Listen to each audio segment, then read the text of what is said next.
जय हिंद। चलिए दोस्तों, क्लास 10th हिंदी का पहला चैप्टर श्रम विभाजन और जाति प्रथा, जिनके लेखक हैं डॉक्टर भीमराव अंबेडकर। ठीक है, देखिए हमारा जो वीडियो जाएगा आपके सामने 3 फॉर्मेट में जाएगा। ठीक है, देखिए पहला में हमारा होगा लेखक परिचय, दूसरा में होगा हमारा कहानी के बारे में, ठीक है, और तीसरा में होगा उसका क्वेश्चन आंसर। ठीक है, तो हमारा जो वीडियो जाएगा आपको पहुंचेगा तो 3 फॉर्मेट में पहुंचेगा। इस वीडियो में हम पहले देखेंगे क्या लेखक का परिचय, उनका जन्म मृत्यु कब हुआ, इन सब के बारे में।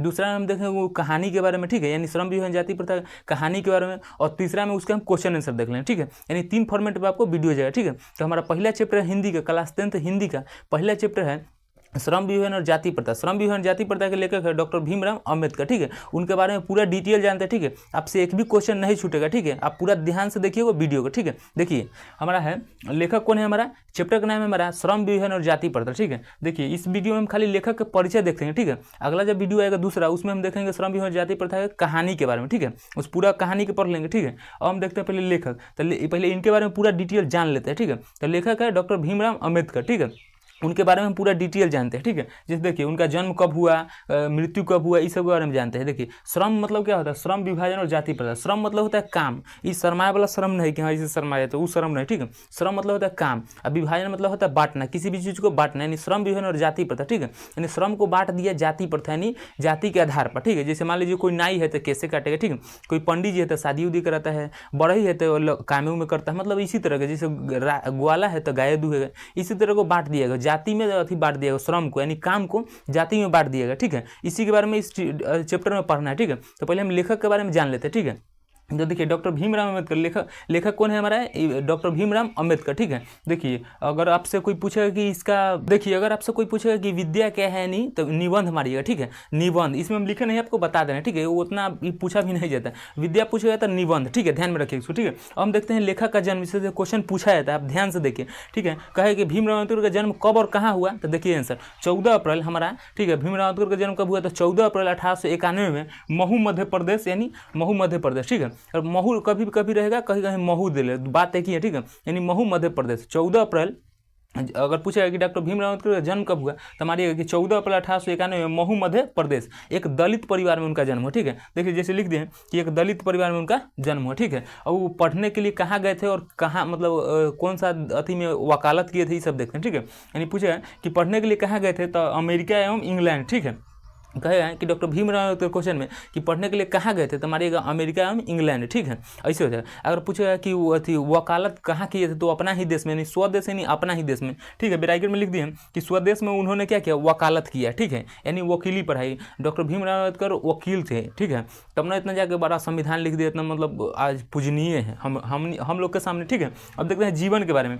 जीवन के प्रमुख उनके व्यक्ति कौन है, जैसे हम कह सकते हैं इंस्पिरेशन। ठीक है, जैसे हम लोग किसी टीचर को या किसी बड़े आदमी को कैसे इंस्पिरेशन मानते हैं कि हाँ इंस्पिरेशन मानते हैं कि वो बहुत अच्छे हैं, चाहे हम उनके फॉलो करते हैं, इसी बोलते हैं इंस्पिरेशन। ठीक है, तो उनके प्रमुख व्यक्ति कौन थे उनके जीवन में, तो मानिएगा बुद्ध भगवान यानी बुद्ध। ठीक है, कबीर और ज्योतिष फुले। ठीक है, ज्योतिष फुले, ये तीनों है। अगर पूछे कि डॉक्टर भीमराव अंबेडकर के जीवन के प्रमुख व्यक्ति कौन है, तो बुद्ध, कबीर और ज्योतिष फुले। ठीक है, हम देखते हैं उपनाम, जैसे देखिए किसी का उपनाम भी बहुत आदमी को होता है, जैसे निक नेम, एगो घरे के नाम, एगो बाहर के नाम, जैसे ऑफिस के नाम होता है वो घरे के नाम। घरों आपको चिंटुआ कहेगा तो ऑफिस में नाम रहेगा विशाल, आदमी घर के नाम देता है, उपनाम भी है। ठीक है, इनका जैसे देख लीजिए उपनाम में कहेगा कि बाबा साहब, भीमराव अंबेडकर को कहा जाता है बाबा साहब। ठीक है, और एक और है इनका मतलब उपनाम कहिए अथी कहिए जनक। ठीक है, यानी इन्हों कहा जाता है संविधान के जनक। ठीक है, यानी जनक पूछेगा यानी संविधान निर्माता कहिए जनक, बात एक ही है। ठीक है, तो कहे उपनाम तो बाबा साहब या संविधान के निर्माता, क्योंकि संविधान इन्होंने लिखा था, तो इन्हीं का मतलब निर्माता कहेंगे, जो भी चीज़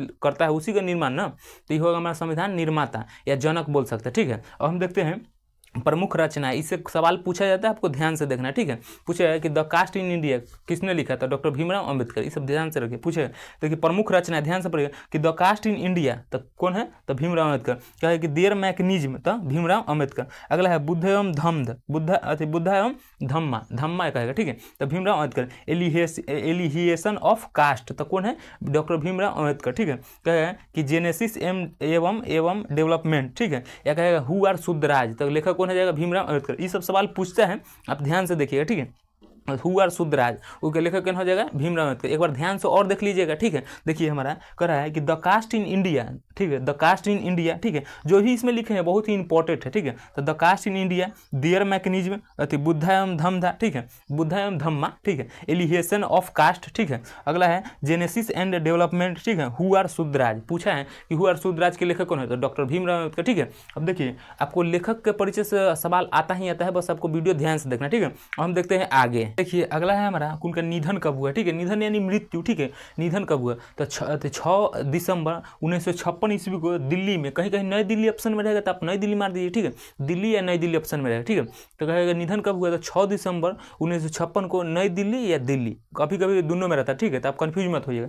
अगला है कि संपूर्ण वार्ड में 21 खंडों में प्रकाशित हुए, यानी इनका जो बुक है मतलब इनका कई खंडों में प्रकाशित हुआ, 21 खंडों में, ठीक है। कभी कभी पूछा जाता है इसको, ठीक है, कि कई खंडों में प्रकाशित हुए संपूर्ण वार्ड में, तो मारी गई 21 खंड, बहुत हल्का है, ठीक है। अगला है देखिए पिताजी माताजी का नाम ये सब पूछा उतना ध्यान से मतलब नहीं जाता है, ठीक है, पर इसे आपको बता दे रहे हैं, थोड़ा थोड़ा जानकारी रखिएगा, ठीक है। देखिए तो अगर कहेगा पिताजी के नाम क्या है, तो रामजी मालोजी सकपाल, ठीक है, कहीं कहीं सकपाल इसको गायबे कहता है, मालोजी के गायबे कहता है, ठीक है, तो कंफ्यूज नहीं हो, रामजी मालोजी सकपाल, ठीक है, रामजी मालोजी सकपाल, ठीक है, कहीं कहीं रामजी सीधा रहेगा, सकपाल को गायब कर देगा, ठीक है, तो आप टेंशन नहीं लीजिए, रामजी मालोजी सकपाल। और माता का नाम पूछेगा तो भीमाबाई, तो कहेगा कि डॉक्टर भीमराव अम्बेडकर की माता का नाम कहता है भीमाबाई, ठीक है। देखिए जो डॉक्टर भीमराव अम्बेडकर थे वो अपने माता पिता के 14वें संतान थे, ठीक है, और वो वकील थे, ठीक है। देखिए ये अपने दैनिक जीवन में मतलब वो अपने जीवन में 2 गो शादी किए थे, ठीक है, कौन, तो डॉक्टर भीमराव अम्बेडकर, ठीक है। जब तक आपका एग्जाम नहीं हो जा रहा, पूरा ध्यान से फोकस आपको एग्जाम पर रहना चाहिए, ठीक है। जैसे घोड़ा को कैसे को लगाम दिया जाता है, इसे मतलब पट्टी दिया जाता है दोनों साइड से, ठीक है, कि एकदम सामने ही देखे, इधर उधर घोड़ी देखता है तो ढूल जाएगा, ठीक है, वैसे नहीं, तो उसी तरह आप एकदम पूरा फोकस रखिए एग्जाम पर, ठीक है, जब तक परीक्षा खत्म न हो तब तक एकदम एग्जाम पर ही फोकस रहना चाहिए, ठीक है। तो देखिए जो डॉक्टर भीमराव अम्बेडकर हैं उनके बारे में पूरा डिटेल देख लिए, ठीक है। देखिए अगर पूछेगा आपसे कि विद्या क्या है, कहते श्रम विवरण जाति प्रथा विद्या क्या है, तो ऑप्शन में रहेगा कहानी है, कविता है, निबंध है, तो क्या मारिएगा निबंध, ठीक है। यानी श्रम विवरण जाति प्रथा विद्या क्या है, तो निबंध, ठीक है। पूछेगा आपको ऑब्जेक्टिव में बनाइएगा, ठीक है। तो आई होप कि श्रम विवरण जाति प्रथा के लेखक परिचय समझ गए होंगे, ठीक है। जब अगला वीडियो में आएंगे तो इसका कहानी बताएंगे, ठीक है, और फिर अगला वीडियो आएगा तो उसमें हमारा क्वेश्चन और आंसर होगा, ठीक है। यानी 3 फॉर्मेट में वीडियो जाएगा हमारा, पहला में होगा लेखक परिचय, ठीक है, दूसरा में होगा कहानी होगा उसका, ठीक है, कहानी के बारे में पूरा डिटेल से पढ़ेंगे, और तीसरा में होगा उसका क्वेश्चन और आंसर, ठीक है। यानी आपको टेंशन लेने की कोई जरूरी नहीं है, पूरा एकदम बारीकी से आपको जाते रहेगा, बस आपको वीडियो ध्यान से देखना है और आपको कोई परेशानी नहीं होगा। आप बुक अगर न भी पढ़िएगा तभी भी कोई आपको दिक्कत नहीं है, बस आपको नोट्स बना के लिखते जाना है और जो भी यहाँ बता रहे हैं उसको आपको ध्यान में रखना है, ठीक है। तो मिलेंगे किसी नेक्स्ट वीडियो में, तब तक ले जाएंगे।